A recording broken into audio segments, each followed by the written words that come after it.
Well, I can do a round the world trip in 3 sets of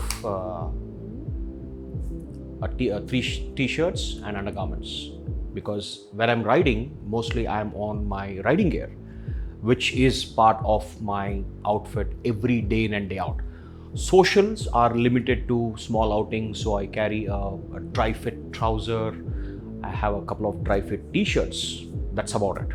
But yes, quick dry and dry fit underwears are really important, because hygiene is something that we really need to take care. So it's very important that you invest your hard-earned money in gears, in undergarments, and your social clothing, which are light, which are quick to dry, and it meets the purpose.